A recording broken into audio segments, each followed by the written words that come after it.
تمام تعریفیں اللہ تعالیٰ جل مجدہ الکریم کے لیے، درود و سلام نبی کرم نور مجسم شفیع معظم احمد مجتبیٰ جناب حضرت محمد مصطفیٰ صلی اللہ تعالیٰ علیہ وسلم کی ذات والا صفات کے لیے حمد و صلوات کے بعد، عزیز دوستو، بزرگوں اور بھائیوں، انسان کھائے پیے سوئے جاگے تو اس کے جسم کی ضروریات پوری ہوتی ہیں، لیکن جب وہ اللہ کا ذکر کرتا ہے، نماز پڑھتا ہے، دعا مانگتا ہے، استغفار پڑھتا ہے،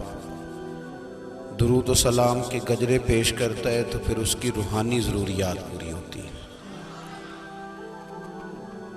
آج جس زمانے میں ہم وقت گزار رہے ہیں، لوگوں کی جسمانی ضروریات پوری کرنے کے لیے، غذائی ضروریات پوری کرنے کے لیے بہت سارے بندوبست کیے جا رہے ہیں، لیکن جتنا لوگ اپنی ظاہری ضروریات میں خود کفیل ہوتے جا رہے ہیں، اتنا ہی زیادہ وہ روحانی طور پر کمزور ہوتے جا رہے ہیں۔ گھنٹوں بیٹھ کر گپ شپ کرنے والے لوگوں کے لیے تھوڑی دیر بھی ذکر الہی کرنا مشکل ہو جاتا ہے۔ لمبی چوڑی باتیں کرنے والے، لمبے چوڑے دلائل دینے والے لوگ اور سمجھدار لوگ اور سیانے لوگ عبادت کے معاملے میں سستی کرتے ہیں، عمل کے مسئلے میں کمزور ہو جاتے ہیں۔ تسبیحات کرنا، وظائف پڑھنا، درود و سلام پڑھنا، کم بولنا، سچی بات کرنا، صبر سے رہنا، شکر کو اپنانا، قناعت اختیار کرنا، حسد، بغض، عداوت سے بچنا، یہ لوگوں کے لیے مشکل ہو جاتا ہے۔ پھر اس کا نقصان یہ ہے کہ معاشرہ ایک عجیب سی بے سکونی اور بے قراری کا شکار ہے۔ جیب میں بہت زیادہ پیسے رکھنے والا، خوش شکل نظر آنے والا، پیٹ بھر کے روٹی کھانے والا شخص بھی ڈھونڈتا پھرتا ہے کہ آخر میں پریشان ہوں کیوں۔ آپ انسانیت کی تاریخ پڑھیں گے تو آپ کو معلوم ہوگا کہ انسان نے کبھی پتھر کی پوجا کی، کبھی معاذ اللہ چاند سورج کی،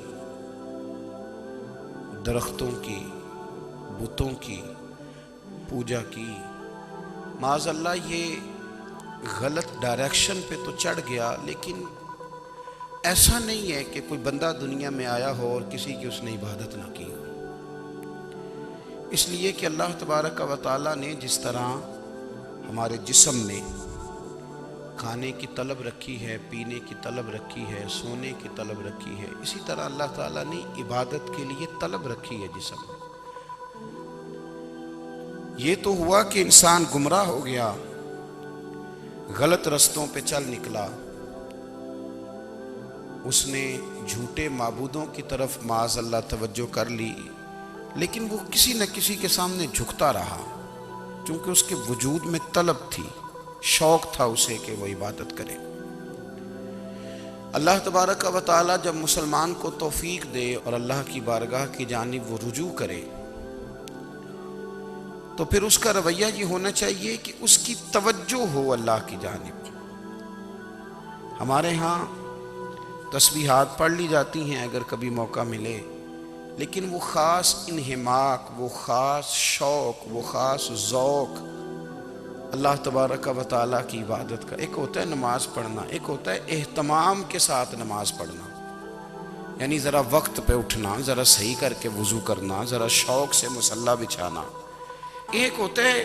تسبیح پڑھ لینا، اور ایک ہوتا ہے ذرا تھوڑا سا نا شوق کے ساتھ اللہ کو یاد کرنا۔ آپ کبھی جو میں نے آیہ کریمہ پڑھی، اس کی آپ شان نزول دیکھیں۔ نبی کریم صلی اللہ تعالیٰ علیہ وسلم کے نا کچھ صحابہ اللہ کی محبت کے شوق میں حضور کی بارگاہ میں حاضر ہوئے، اور انہوں نے آ کے عرض پتہ کیا کیا؟ عرض کرنے لگے یا رسول اللہ صلی اللہ تعالی علیہ وسلم سالوں بیت گئے ہیں سجدے کرتے ہوئے،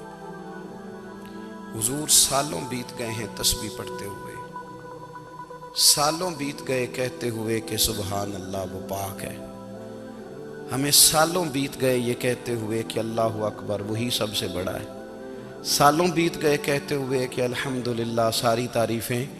اللہ کے لیے، سالوں بیت گئے اس کی تسبیح کرتے، تحلیل کرتے، تکبیر کہتے۔ حضور اب نہ ہمارا اپنے رب سے ملنے کو جی چاہتا ہے، کبھی اے حقیقت منتظر نظر آ نہ لباس مجاز میں، لاکھوں سجدے تڑپ رہے ہیں میری جبین نیاز میں۔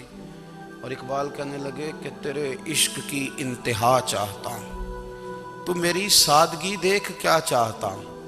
میرا ذرا سا تو دل ہے مگر شوخ اتنا، میں وہی لن ترانی سنا چاہتا ہوں۔ میرا بھی دل کرتا ہے کہ اللہ میں تجھے کہوں میں تجھے دیکھنا چاہتا ہوں، جس طرح حضرت موسیٰ کلیم علیہ السلام نے کہا تھا، اور تو مجھے کہے کہ لن ترانی تو نہیں دیکھ سکتا، ذرا سا تو دل ہے مگر شوخ اتنا، میں بھی وہی لن ترانی سنا چاہتا ہوں۔ پھر کہنے لگے بھری بزم میں راز کی بات کہہ دی، بڑا بے ادب ہوں سزا چاہتا ہوں۔ دیکھو سب لوگوں کے بیچ ہی میں نے یہ کہہ دیا۔ میرے عزیز صحابہ نا شوق میں، کتنے سارے لوگ ہیں آپ، کتنی ماشاءاللہ بڑی تعداد میں آپ آئے، ہم بھی کبھی اس شوق میں گئے ہیں کہ ہمارے رب کو دیکھنے کو دل چاہتا ہے، ہمارا جی چاہے وہ کبھی ہمیں ملے، ہم کبھی اس کی زیارت کریں، اس کی بارگاہ کرم میں ہم حاضر ہوں۔ صحابہ نے عرض کیا یا رسول اللہ صلی اللہ تعالی علیہ وسلم ہمارا رب کہاں ہے؟ ہمارا نا اپنے رب کو دیکھنے کو جی چاہتا ہے۔ جب صحابہ نے یہ عرض کیا تو اللہ نے قرآن مجید نازل کیا، فرمایا وَإِذَا سَأَلَكَ عِبَادِي أَنِّي فَإِنِّي قَرِيبٌ، محبوب جب میرے بندے آپ کی بارگاہ میں آ کے میرے بارے میں پوچھیں نا تو ان سے کہہ دینا میں ان کے قریب ہی ہوں، قریب ہی ہوں۔ دلیل کیا ہے؟ آئی اذا دان، یہ جب بھی مجھ سے دعا مانگیں گے میں ان کی دعاؤں کو قبول فرماؤں گا،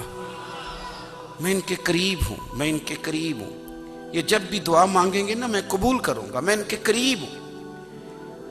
اللہ تبارک و تعالیٰ کے بندے اللہ سے محبت کرتے، رب کی بارگاہ میں جھکتے، اس کو اپنے دکھ سناتے، اس کے پیارے محبوب صلی اللہ تعالیٰ علیہ وسلم کا وسیلہ لے کے اس کے حضور حاضر ہو جاتے، پیشانیاں سجدوں سے روشن ہوتی۔ ہم نا ہر چیز کے لیے وقت نکالتے ہیں، ہر چیز کے لیے، لیکن عبادت کے لیے وقت نہیں نکالتے۔ ہر شے آباد ہے، ہر شے، ہماری فیس بک بھی آباد ہے، واٹس ایپ بھی آباد ہے، ہمارے ٹویٹر بھی آباد ہیں، ہماری ہر چیز آباد ہے، سب سے کم آباد ہمارا مصلی رہ گیا ہے، سب سے کم۔ وہ لوگ اب ڈھونڈنے سے ملتے ہیں جن کی بغل میں مصلی ہوتا تھا۔ میرے بھائی آپ کتنا کو دنیا کے پیچھے بھاگو گے تھکا دے گی،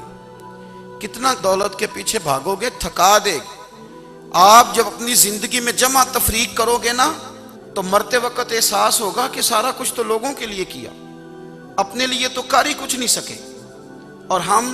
عبادت کے معاملے میں بہانے بازی بھی کرتے ہیں، ہم کہتے ہیں اوہو رزق کمانا بھی تو عبادت ہی ہے نا،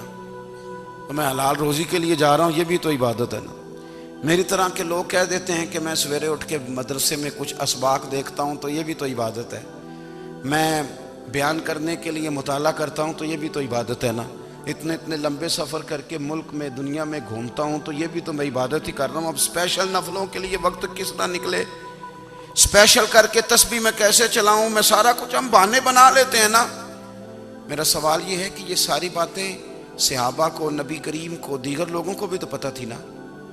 لیکن آپ غور تو کریں 23 سال حضور کو وقت ملا، مختصر وقت ظاہراً تبلیغ کرنے کے لیے، پوری دنیا میں دین بھی پھیلانا ہے۔ گھر میں 11 ازواج ہے، 4 بیٹیاں ہیں، ان کی اولادیں، سارے کام کاج بھی دیکھنے ہیں، لیکن سیدہ طیبہ طاہرہ حضرت عائشہ صدیقہ رضی اللہ تعالیٰ عنہ فرماتی ہیں سارا دن تبلیغ کرتے، ہر غلام کے دکھ سنتے، گھر میں آتے تو اپنے گھر والوں کا خیال کرتے، کام میں ہمارا ہاتھ بٹاتے۔ قربان جاؤں، کہتی ہیں زمانہ سارا سو جاتا لیکن آمنہ کے لال مصلی بچھا لیتے۔ دنیا سو گئی، ساری سب سو گئے، جو خدام تھے، وہ جو غلام تھے، وہ سو گئے۔ صحیح مسلم میں لفظ ملیں گے، سیدہ پاک فرماتی ہیں او میرے نبی کے غلاموں، میں نے یہ رنگ بھی دیکھا ہے کہ حضور نے اتنا کھڑے رہے، اتنا قیام کیا، اتنا قیام کیا کہ مقدس پیروں میں ورم آ گئے، سوج گئے پیر، اتنے بڑے۔ دل پہ ہاتھ رکھ کے نہیں بتا سکتا کہ میرے کبھی نماز میں پیر سوج گئے، کوئی نہیں بتا سکتا۔ بچوں کی روٹی کماتے تھک گئے، بات الگ ہے، ہم سیر کرنے گئے تو تھک گئے، بات الگ ہے، لیکن عبادت میں یہ بھی تو مسلم شریف ہے نا، یہ بھی تو دین ہے نا، یہ بھی تو حضور کی سنت ہے، یہ بھی تو وہ چیز ہے جو کریم کی آنکھوں کی ٹھنڈک ہے۔ سیدہ فرماتی ہیں پیروں میں ورم آ گئے، اور ساری رات ہی حضور نے نماز پڑھی اور ایک ہی آیت بار بار دہرائی۔ مسجد نبوی میں بلال حبشی نے فجر کی اذان دے دی اور حضور ابھی مصلی پہ تھے، کریم فارغ ہوئے۔ میں نے عرض کی یا رسول اللہ صلی اللہ علیہ وسلم، آپ کے تو صدقے اللہ اگلے پچھلوں کے گناہ معاف کرے گا، تو آپ اتنی آہوزاری کیوں فرماتے ہیں؟ آپ تو شفیع ہیں، آپ تو انبیاء کے امام ہیں۔ تو حضور نے فرمایا عائشہ تم نے گنوایا ہے نا میرے اللہ کی مجھ پر کتنی رحمت ہے، افلا اکون عبدا شکورا، فرمایا اگر اس نے اتنی نعمتیں دی ہیں تو کیا میں اس کا شکر گزار بندہ نہ بنوں؟ میں شکر گزار بندہ نہ بنوں اس کا؟ پھر اگر اتنی نعمتیں اس نے دی ہیں، مجھے اتنا نوازا ہے، تو پھر میں اس کے سامنے سجدے نہ کروں؟ او میرے بھائی، بڑے قابل فخر لوگ ہیں ہم کہ ہم نبی پاک کے غلام ہیں، ہم قابل فخر ہیں کہ نبی کریم کے غلام ہیں۔ کیا کبھی اس غلامی کے شکرانے میں بھی دو نفل پڑھے کہ یا اللہ تیرا شکر ہے تو نے ہمیں حضور کا غلام بنایا ہے؟ یاد رکھیں کہ اپنی روحانی زندگی کو آباد کریں، استغفار پڑھیں، تسبیحات کریں۔ حضرت عبداللہ ابن عمر رضی اللہ تعالیٰ عنہ حضرت عمر کے صاحبزادے، مکہ مکرمہ میں ان کی قبر ہے۔ میں نے جب انہیں پڑھا تو مجھے ان سے بڑا پیار ہو گیا، لیکن آپ کو پتہ ہے وہاں جا کے کسی شخص کا مزار تلاش کرنا یا پوچھنا ایک مشکل کام ہوتا ہے۔ تو ایک دفعہ میں مکہ شریف میں حاضر تھا، تو ایک گاڑی والا ڈرائیور مجھے کہنے لگا کہ مولانا میں آپ کو جانتا ہوں، مجھے آپ سے محبت ہے، ایک بات بتاؤں آپ کو؟ میں نے کہا بتاؤ۔ کہنے لگے حضرت عبداللہ ابن عمر کی قبر دیکھنی ہے۔ میں نے کہا یہ تو نہیں کہہ رہا، یہ کسی نے بندوبست کرایا ہے، یہ اللہ نے تیرے دل میں بات ڈالی ہے، یہ ہو گیا تو لے چل مجھے۔ حضرت عبداللہ ابن عمر کو نبی پاک نے فرمایا تھا راجل صالح، یہ نیک بندہ ہے، یہ متقی آدمی۔